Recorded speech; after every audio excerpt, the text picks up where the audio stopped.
This live stream brought to you by the Excelsior Citizen and these generous sponsors. Our Excelsior Springs Hospital, where better care is right in your backyard.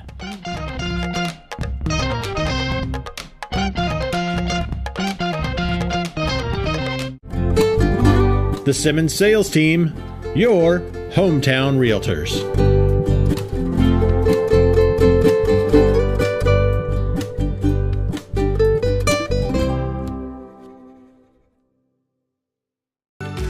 Whether we're talking about our dedication to preventing and restoring power outages, our pursuit of safety, or providing the best member experience possible, we are relentless in serving our communities. Find out how you can advertise with Excelsior Springs' #1 community resource. Visit excelsiorcitizen.com today. Still walk of shame. I brought my helper tonight too. Yeah. She's not joining me up front. Couple seats up here. Recording in progress. She ditched you for the back row. It's 6 o'clock and I'll call our regular city council meeting for Monday, November 20th, 23 to order.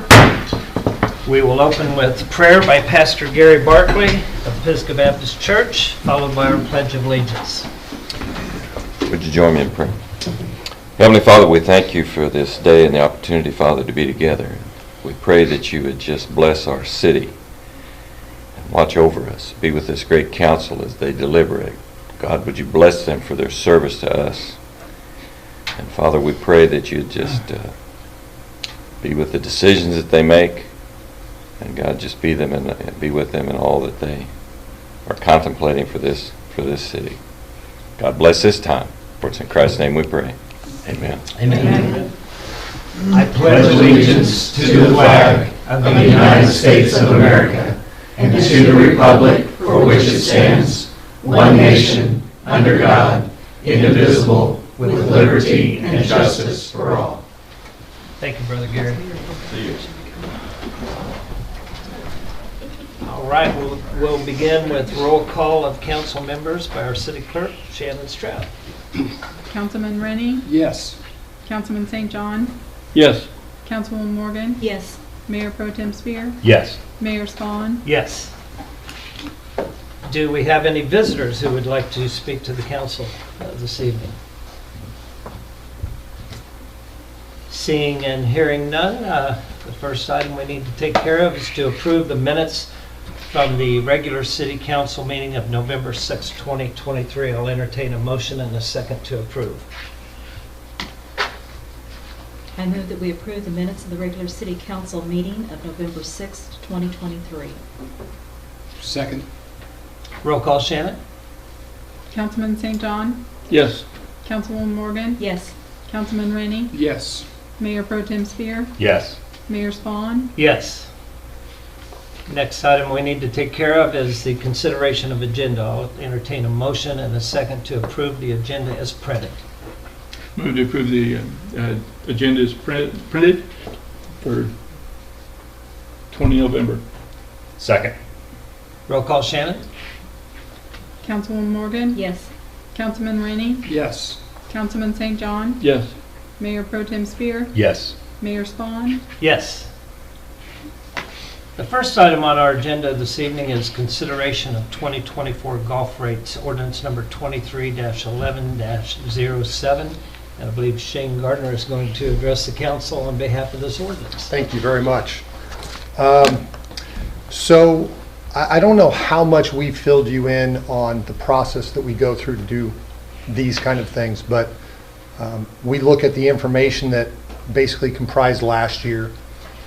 We look at other golf courses and what they're charging. Now, if it's not a city golf course where they have to go through the steps that we go through here, a lot of those privately owned golf courses will wait. It's a waiting game. They will wait until you post your fees and then they'll do something with their fees. But we're in the process right now of building a business plan, and we do that every year. Austin and Tim and I and Brian, now it was Frank, get together and we build a business plan that covers practices, marketing, food and beverage, menu, cost of sales, things like that.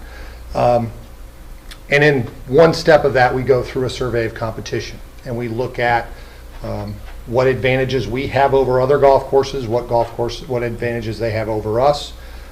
You can't always be all things to all people, so you look at what golf courses you compare favorably with, and then look at those rates.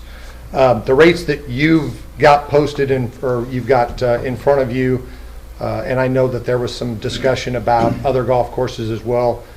Basically, fee by fee, category by category, has a difference of $1 to maybe $3 or $4.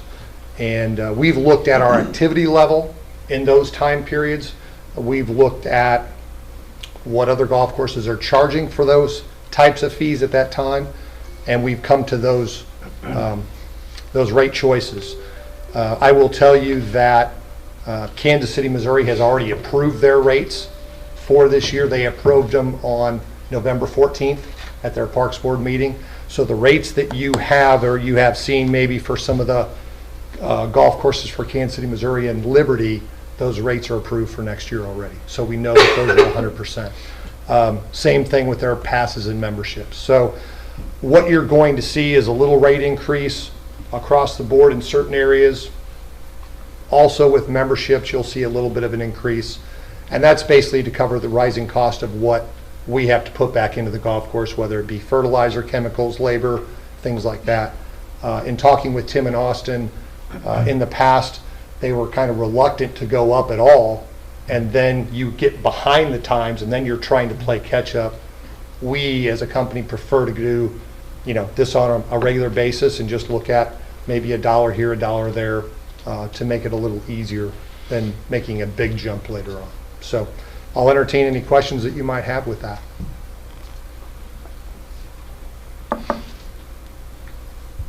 If there's no questions for Shane, this is an ordinance and will require 2 readings. We'll begin with the first reading, ordinance number 23-11-07, an ordinance approving a membership fee schedule and green fees for the Excelsior Springs Golf Course. I'll entertain a motion. I move that we take ordinance number 23-11-07, consideration of 2024 golf rates, to second reading. Second. Roll call, Shannon. Councilman Rennie, Yes. Councilman St. John, Yes. Councilwoman Morgan, Yes. Mayor Pro Tem Spear, Yes. Mayor Spawn. Yes. And now to approve the ordinance, number 23-11-07, an ordinance approving a membership fee schedule and green fees for the Excelsior Springs Golf Course. I move that we approve ordinance number 23-11-07, consideration of 2024 golf rates. Second. Roll call, Shannon. Councilman St. John, Yes. Councilman Rennie, Yes. Councilwoman Morgan, Yes. Mayor Pro Tem Spear, Yes. Mayor Spawn. Yes. Thank you, Shane. Thank you. very much. Ordinance approved. Appreciate your help. Thank you. All right.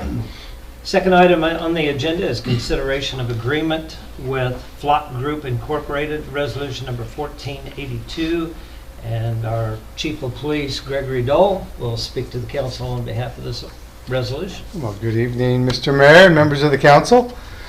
The police department is requesting approval to enter into a professional services agreement with Flock Safety for the purpose of implementing a license plate recognition camera system in the city.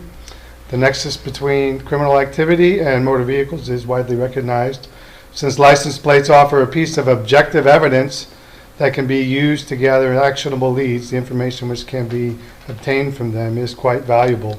LPR cameras can be used in real time to assist with identifying and intercepting stolen or wanted suspect vehicles as they drive past certain points in the city.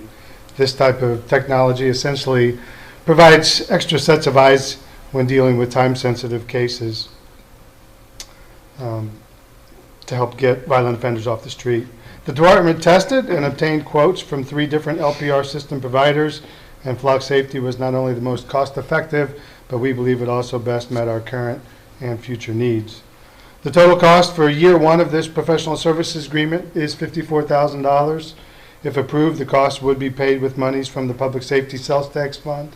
The PSS Oversight Committee has approved this purchase as being consistent with the usage guidelines for these funds. Additionally, in anticipation of this request being approved, the department applied for and has been awarded a Missouri Department of Public Safety 2024 Local Violent Crime Prevention Grant in the amount of $24,000, the entirety of which would be applied toward the LPR agreement. Additionally, we have also applied for a 2023 Local Law Enforcement Block Grant in the amount of $9,900, which we believe will be also approved, and if so, will be used toward this agreement. I'm requesting approval to enter into this professional services agreement. Be happy to answer any questions or anything that you might have. Chief, one thing I just noticed looking at the resolution in section 2, and this may be something internal for us, the last word it uses or it makes reference to perform the purpose of this ordinance. My understanding, this is a resolution. We'll get that changed. Okay. Prior to execution. Okay. All right. Thank you. Good eye, Reggie. And I wanted to thank you for all the extra time, legwork, you, Lieutenant Dowdy, Molly, I know you spent some time, and Paul, just in extra conversations. I think we spent about an hour on a conference call just fielding different questions that have come up over this process, and appreciate all the extra due diligence before we Glad to do it. move along. All right. If no further questions or comments, we have a resolution before us, number 1482, a resolution approving an agreement with Flock Group Incorporated. I will entertain a motion and a second to approve. Move to approve resolution 1482, consideration agreement with Flock Group Incorporated for license plate reader services. Second. Roll call, Shannon? Councilwoman Morgan? Yes. Councilman St. John? Yes. Councilman Rennie? Yes. Mayor Pro Tem Spear? Yes. Mayor Spawn? Yes. Resolution approved. Thank you, Chief. Thank you. All righty. Go back to the agenda here. Okay. Next item on the agenda is consideration for filing dates for municipal election. And our city clerk, Shannon Stroud, will address the council.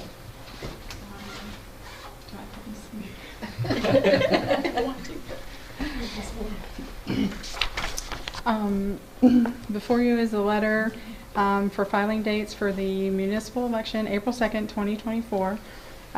We posted in the paper, the opening date is December 5th. The closing date is December 26th, and we posted it in the Standard and the Town and Country twice, all right before December 5th, and there are 2 openings. And according to what I've been sent, there is nothing that has changed this year, so it's all the same. Thank you, Shannon. Any questions for Shannon? Does not seem possible. It's that time again. Comes around. All right. We need a simple motion to approve this, and then we'll have a roll call. I move that we approve the filing dates for municipal election. Okay. Wait a second. Second. Roll call, Shannon? Councilman St. John? Yes. Councilman Rennie? Yes. Councilwoman Morgan? Yes. Mayor Pro Tem Spear? Yes. Mayor Spawn? Yes. Thank you. Thank you. Thank you, ma'am. Thank you, Shannon. Next item on the agenda is presentation by Lamp Rynearson, Stantec Report. Chad Birdsong, our Public Works Director, will make us aware of this report and then introduce Greg Van Pen. Good evening, Mr. Mayor and members of the council. As you know, this project's been in the works for quite some time, and we discussed it a little bit on Friday morning work session. A little preface first for it. Greg with Lamp Rynearson has assisted us in our streetscape projects for many years now. They help us ensure that it's a good quality project and we get our money's worth for the money spent on them. What this report does is they use a sub called Stantec. They come out and scan all the streets. That was done approximately 3 to 4 months ago. And they do a visual scanning of the streets with a van, and then they take that data, they give it to Greg, and then he spent the last roughly 3 months going through all that, compiling that, and giving it a rating. You have in your packet what's called a pavement condition index report. This is a very good planning tool. It's information that we've really never had. It identifies what we have as our largest, one of our biggest assets in Excelsior is our street system, and it helps us identify the tools that we need for budgets and planning processes to take care of that asset to the best ability that we can. As you will find, due to inflation and a lot of cost of construction, and I've been saying that for quite some time now, our current money that we use, our half-cent trust sales tax, really doesn't give us the budget that we totally need to maintain this in an adequate system, and this report will show that. So I hope from this, after our presentation, that it'll be able to give us the ability to start having those discussions of what, if any, money we can put in addition to this to help maintain that asset. So at this time, I will turn it over to Greg Van Patten with Lamprey Nearson, and he'll give you the rundown on his assessment. Thanks, Chad. Good evening. Thanks for having me. As Chad said, I'm Greg Van Patten with Lamprey Nearson, one of your on-call engineers. And yeah, we partnered with Stantec to do this pavement condition assessment. Uh-oh. Point it up here. Oh. Yeah, I need to do something on my end. It was just working. Oh, there you go. Okay. So, so questions for developing a street maintenance program. First, we start off with what do you have? Chad and I did this before Stantec did their run. We looked at your infrastructure. And then we partnered with Stantec. They went out there, and that's where we got the condition assessment. As he said, they've got the RT3000, they call it. So this van that it's got laser technology. It picks up all the cracks, distresses. With that, it rates them based on the severity of those distresses. And then we get a PCI, or a pavement condition index, from a street segment, which is typically from one street to another, or it might be from one street to city limits. So then next we go into what tools can you use, which I'm going to explain in this report, and then talk how much funding is available. So Excelsior Springs has approximately 160 lane miles of city streets. So that's lane miles, which is we used about, or we estimated 2 lanes per center line mile to get that. So your estimated valuation for those 160 lane miles is 168 million, using at $400 a linear foot for construction. The important part of that number is it's probably one of the most expensive things that you own. And the large majority of your streets are asphalt. You do have some concrete as well, though. So most of what I'm going to talk about is asphalt street maintenance. So with what Stantec did, I put that into a program called Paver, which a guy named Mo Shaheen invented out of Colorado State University for the Corps of Engineers. Its main point was airports at the time, but many municipalities are using it because it works really well for city streets.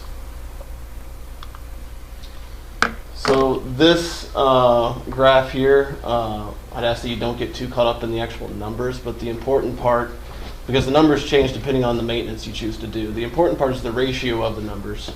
You can see that 75% of your street's life is in a lower cost to bring it back up to excellent condition, and then it reaches a point where it drops off, and that's the area of concern where your costs are going to go up to bring those streets back up. Quick question, is that a sample or is this our No, analysis? it's not your analysis at Okay. all. No, yeah, it's just a sample. Okay. That's a good question. The age of the pavement, the bottom part there, it really depends on a lot of things, like the weather in your area, the traffic volume, the thickness of the pavement. So that's just kind of a general graph there. So the pavement condition index, or PCI, this is how Paver rates it. It's from 0 to 100. Generally, a PCI above 70 is going to be surface or joint problems, so it's cheaper to repair. This is when we're just doing the street surface maintenance. The critical range is your 55 to 70, so that's when we'd like to be doing street maintenance or have a project on the street, is in that range. Once you dip below that, your base repairs go up, and then that means your cost to maintain that street go up significantly. PCI under 40 is when the pavement's starting to fail and it's expensive to repair. That number, there's no substitute for actually going out and looking at the streets. This gives us an idea for projects, but when you go out there, you might not have to reconstruct a street that's under 40, but it's kind of a general number that you can use. So this is the City of Excelsior Springs rating. We do not have the 2023 maintenance on here. I apologize for that, but so that was N and H Highway. But you can kind of see, like last year's project is blue. The blue is good and green is satisfactory. The fair is yellow, so that's the range that you'd like to be doing your street maintenance, your surface treatment, and then everything else is going to be a lot more expensive to maintain. So this is calculated by weighted areas of pavement. The average of Excelsior Springs' PCI was 46.3.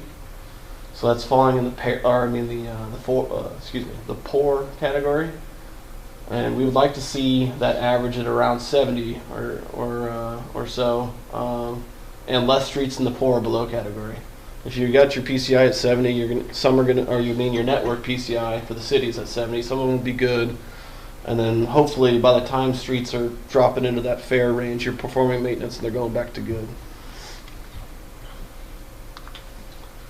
So this is kind of another way to look at that data we were just looking at, and the concern here is the very poor is such a high percentage and the serious.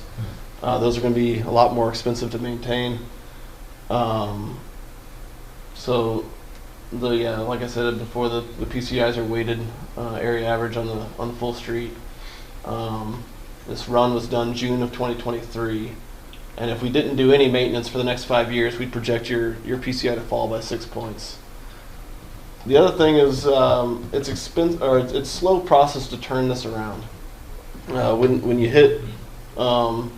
do a project, you have to keep in mind the rest of the streets you didn't do are continuing to fall. So if we follow our maintenance plan that I'm about to get into, we do expect it to be slow at start to start off, but after a few years, you should be seeing your network PCI jump up quite a bit. So here's some examples of failed or serious streets. These are Excelsior Springs streets.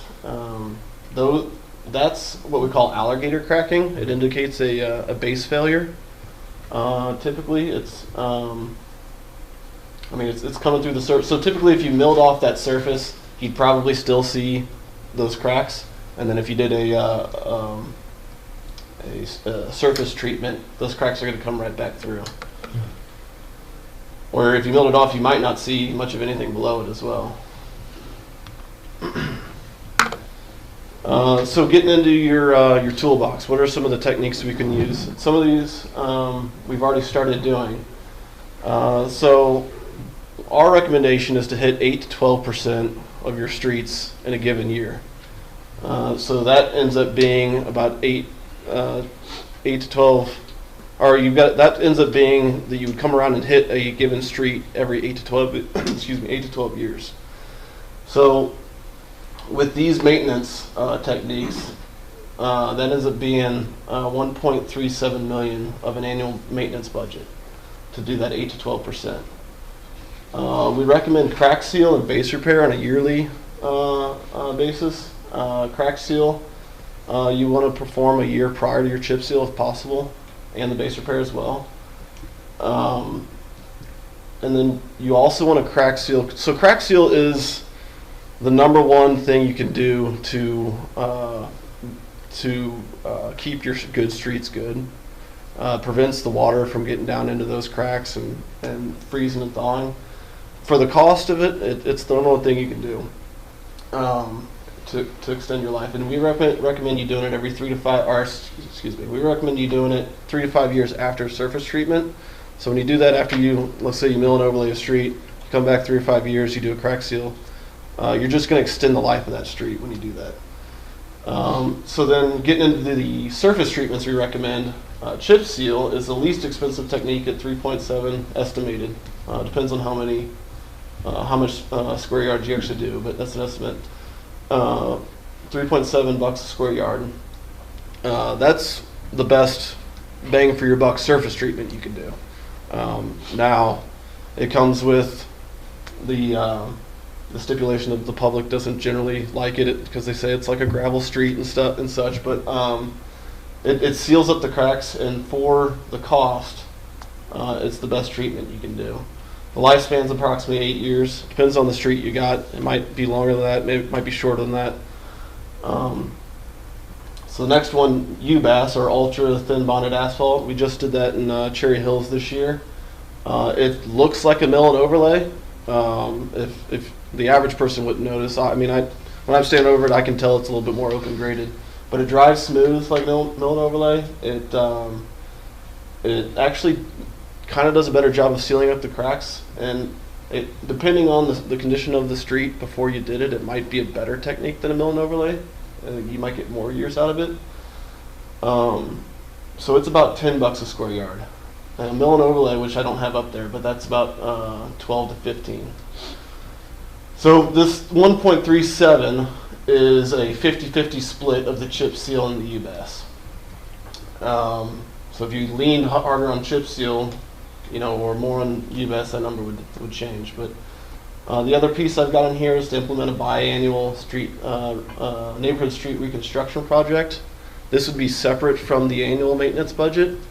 This would target those streets in failed or serious categories, so it would be more cost efficient the next time.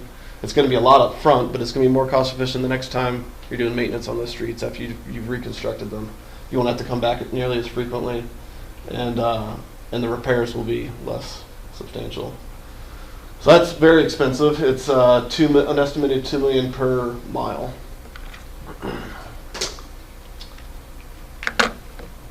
So what we've been told your annual budget is $800,000. So here's what you can do with that. Is we could do 100% of it being chip seal. So that'd be, you could get 8% of your network done in chip seal with that budget, and that would include the crack seal and the base repairs and the soft costs as well. And we would expect your PCI to stabilize.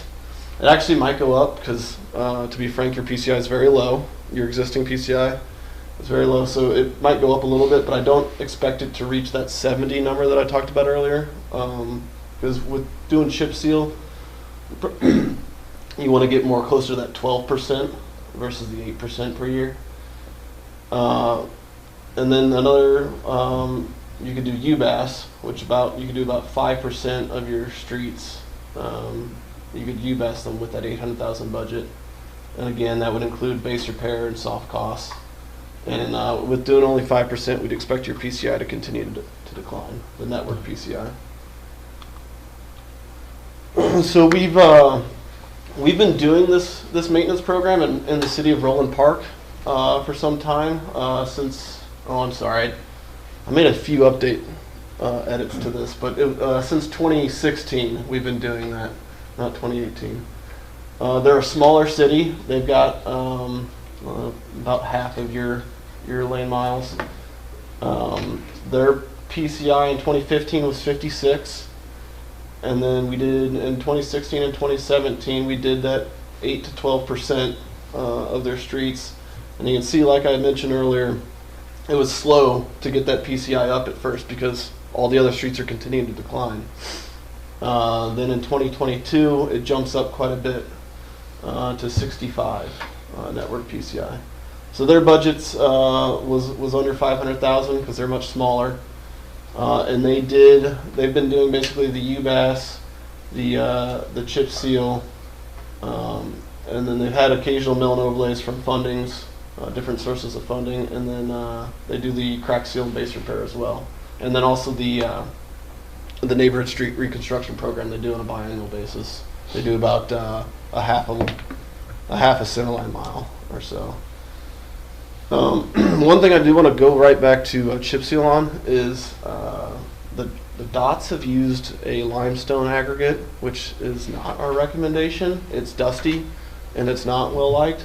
We've been using a hard rock granite aggregate, and it gets a lot better satisfaction. It looks much nicer, and it performs better as well.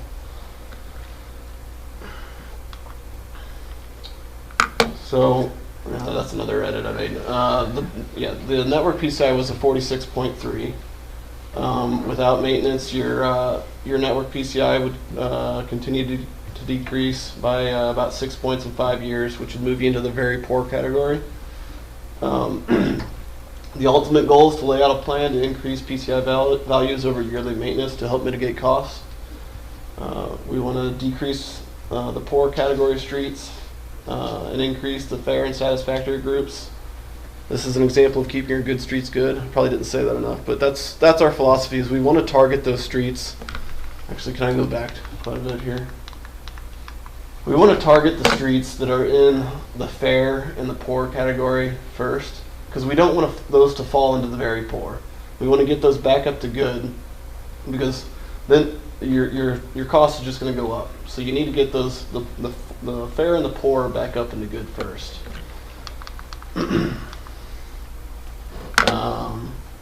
That's our approach. Keep your good streets good. And then we recommend bringing Stantec back in 3 to 5 years. That way we can. So one of that graph that I showed you earlier.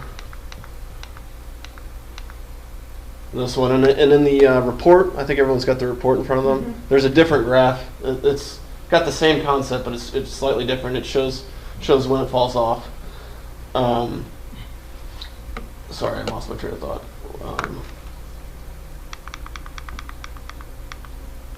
Yeah, we'll bring a Stantec back in the next 3 to 5 years. So that graph is we can plug in the data from Stantec doing this run over and over again to meet Excelsior Springs' streets is the idea. So if you bring them back, you've got a better idea of how your streets are going to perform every time you do maintenance on them. And then we recommend find additional funding sources. The goal is to get to 1.37 million, but every little bit helps. So that's the conclusion of my report. Are there any questions? Yeah. And this may be directed toward Chad also. On NNH, the crack and seal and the base repair were done just a few weeks prior to the chip and seal, and he stated that ideally you want to do that a year in advance. So why was it was so close together? Yeah, there is the concern for the chip seal to experience some stripping when you're not when you're putting it down so close together. You wanted to have some time to weather that base repair, but we thought that they'd had enough time, so we let it. Yeah. So we did some base repair the year before, but I think you had accelerated other new damage in the next year. In those conditions too, that's ideal. Budget numbers, we let a little bit of money from last year's when we did the project. We did some base repairs on N and H. Most of them were on N. I don't know if we got any. We did a few repairs on H, but not too many last year. But a lot of them were on N. And so then this year's those two streets were borderline of doing, as I said in the work session, of this chip seal. As you talked about the edge cracking. You can't just put asphalt in 3 or 4 inches of the edge. That takes a mill, probably at least 12 to 16 or 20 inches internal, because if you just put along the edge, then a car drives over, it'll ship that right back off. Right. So basically you're working on this and trying to make these things, these are ideal conditions, and you're trying to take what you have out in the field and make it fit the project. So when you look at the numbers of what base repairs cost, they can add up very significantly because a lot of that's handwork. Versus paving and milling when it's just guys sitting on machines running. So that's one of the reasons of, in ideal conditions, you'd want to do that. But this one, we were getting, because we had talked about doing those before, all this had been in the works for several years, and we kept pushing NNH back again, NNH back again, and we get to the point, it's like, we got to either pull the string on NNH, because it was going to take a large portion of the budget, and even though there's not a lot of houses on it versus like a neighborhood streets, but at this time, we decided that we had to move forward with it and do it. Yes, that is. Yeah. My other question is, there's a lot of fall off from of the aggregate, even with the granite. Is there any way to roll that after you do the chip and seal to help retention of the aggregate that's put on there? I mean, I still have granite all over my driveway, and it's been weeks. Yeah. Yeah. They came back quite a few times to sweep, right? Yeah. They swept about 3 times. Yeah, I'm not complaining about the gravel on my driveway. I'm just wondering if there's a way to roll that like you would do in a mill. They do roll it in, yeah. It just generally does require lots of. We expect for them to sweep 3 to 4 times. Okay. They do it like a few days after they put it down, and then they come back in maybe a couple of weeks, and then they come back again maybe a month after that. And they're supposed to blow it out into the street so the sweeper picks it up too. Okay. Yeah. So they recover the aggregate to keep costs down, or? I'm sure. Yeah, they do. Yeah, recover that. When they sweep, they did pick it up. They brought it back to the pod, loaded it up, and took it back with them. But you'll see a little bit too. They get a little bit extra. There's usually some runoff on the edges because there are no curb streets, so you'll see edges where the truck. It's not an exact science because they dump it out the back of the truck as a spreader, so you'll get some overlap out into the grass. Right. Anywhere from 6 inches to a foot sometimes along the edge. But for the most part, chip and seal isn't an overlay. It's not going to be perfect. And it will, some of the rock will delaminate back off there even after the sweeping's done, but it usually does it for a period of time and then it stops. So I think we're close to that time and we shouldn't see too much more come off the system. Off the surface. Is there a follow-up sealing process? Like I notice on the UBAS, requires a seal every 4 years, but I don't see any type of maintenance. Oh, on crack chip sealing? seal. Yeah, you'd want to continue to crack seal. That's all your streets, whether you chip them, you UBAS them, you mill and overlay. You want to come back in 3 to 5 years and crack seal those. Okay, so that cost is going to be there, whether it's chip seal or the UBAS. Yeah, that's yep. And then that should be that should be a smaller, because you just did that street, it shouldn't be that much crack seal. You should just be finding, just the cracks that have. And we did through last year bought a new crack seal machine through Road and Bridge funds, so we were able to do that now. We're starting back. We started back at our 2017 overlay, did part of our 2016 and 2017 this summer, and we're going to be working all the way up to keep our good streets in better condition. So we were able to do that, take over and do that. The idea of crack sealing, like on N&H, it covers the bigger cracks, and then the emulsion of the tar that's spread on it covers all the smaller cracks. Mm-hmm. So in essence, you're sealing that entire street, kind of like painting a house. So. I will say comparatively, it's a much better looking product than what was done by MoDEP from our city limits down to 210. Right. And there's still loose gravel on that. Oh yeah. And we provided you those numbers because there were some questions too about why didn't we overlay those. And if I remember right, those budgets were around $240,000 to do those 2 streets. It was closer to right at $980,000 if I remember right. Don't quote me on those exact numbers. If we would have milled and overlaid both those streets, so it's a considerable. We couldn't have never done. We couldn't have done one of them. And we wouldn't have been able to do Cherry Hills either with the UBAS if we'd have gone back to say just mill and overlay on. What was the total? I'm looking at the comparative with Roland Park compared to us. So were they able to accomplish all of this with their $500,000 budget? Or was there a lump sum funding and then the budget is more for the maintenance? Their maintenance program was chip seal and UBAS with base repair and crack seal. And then they had the biannual, not included in that $500,000 would be the biannual street reconstruction program, which they're not accomplishing a very large amount, but they are bringing it back to 100 PCI.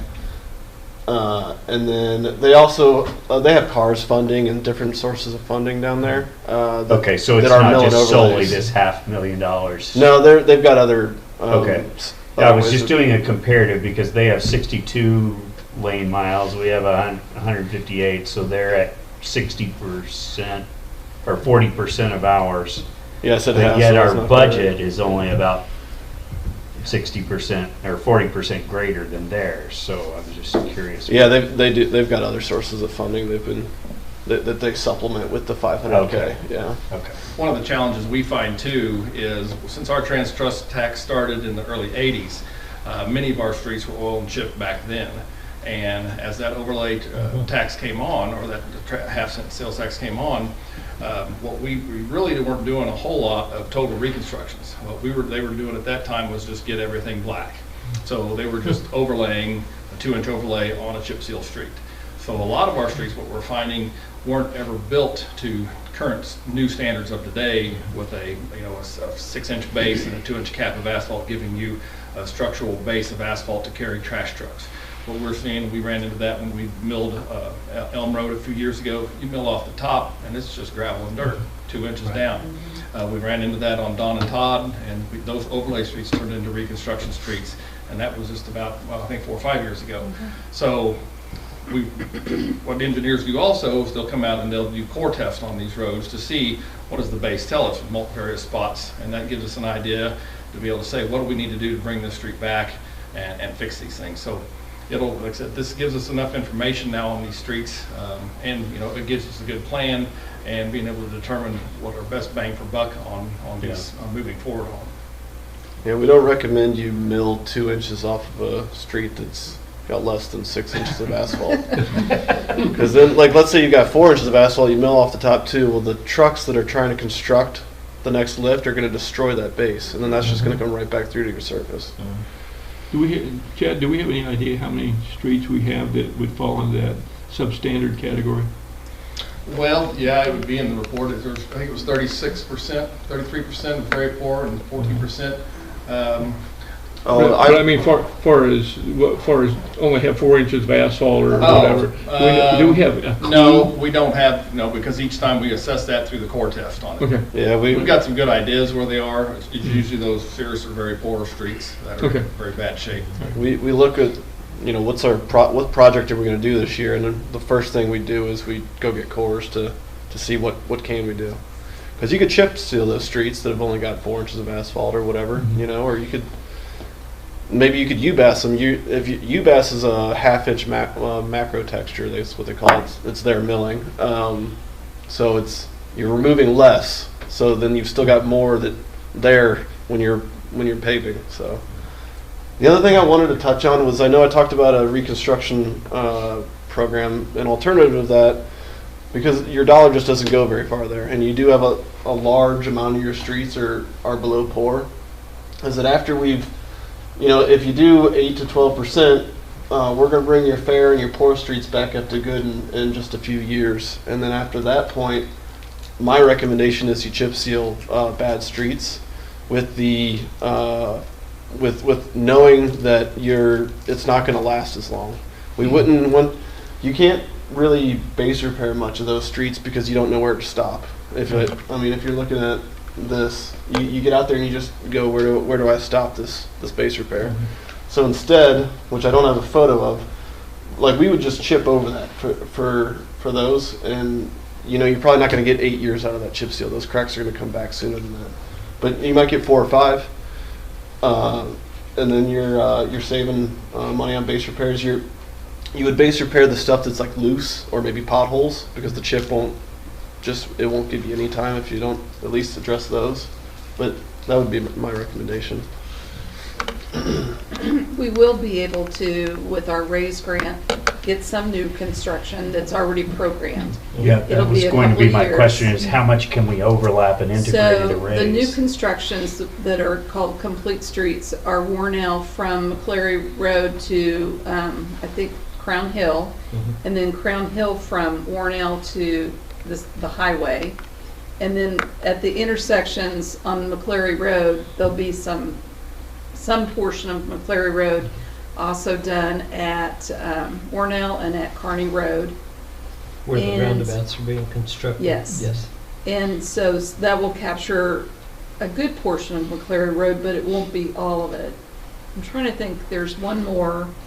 We'll reconstruct Kennedy Street when we do the dry fork portions of Canada, and we'll raise the low water bridge, so there'll be some portion of Main Street that will North Main from about the Rock House around the corner. Yeah, it's raised up. So that'll be a good jump on the new constructions, but we need to still have a plan for how to continue something.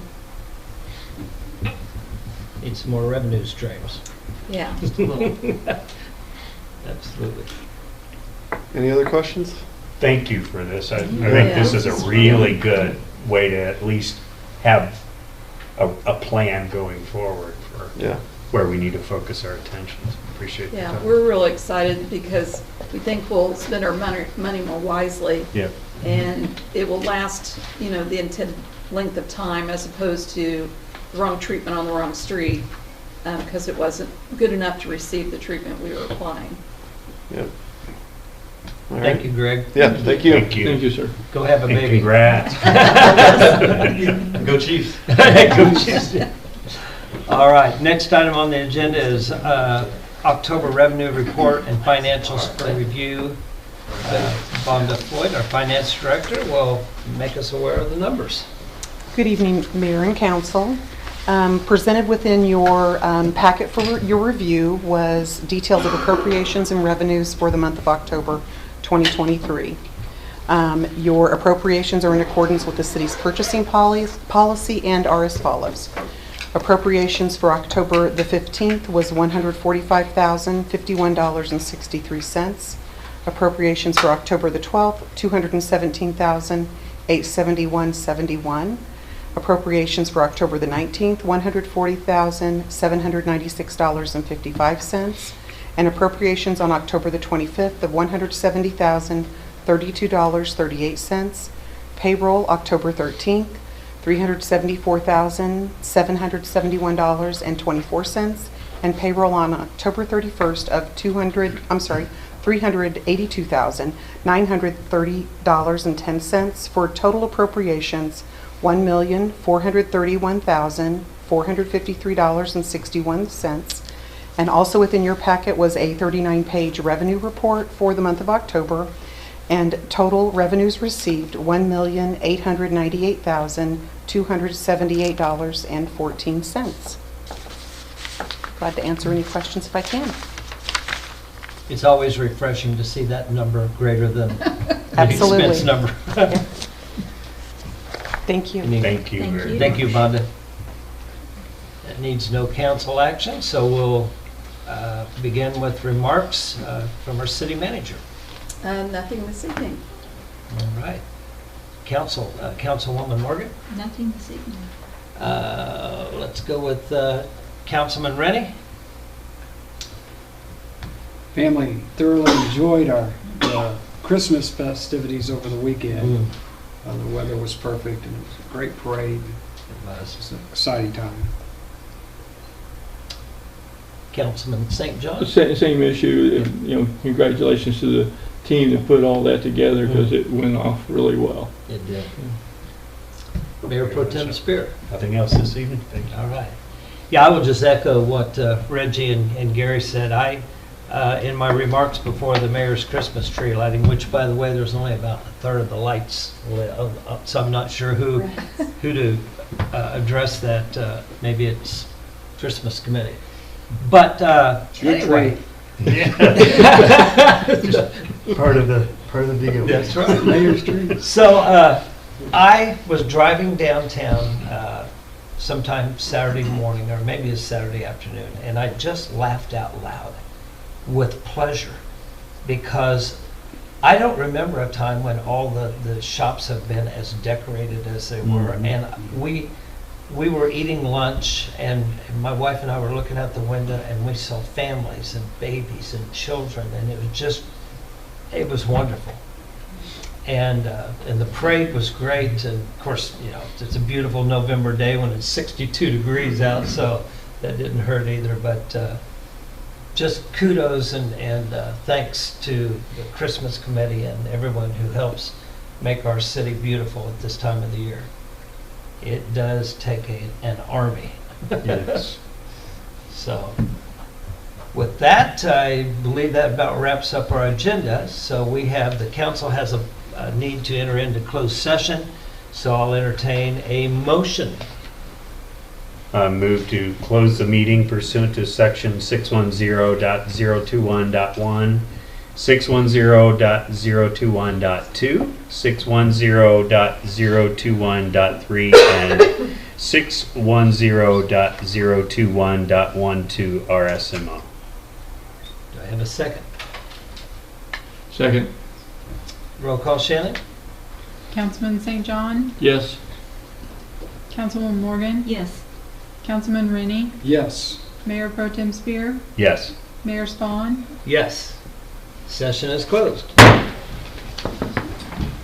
Thanks, everyone.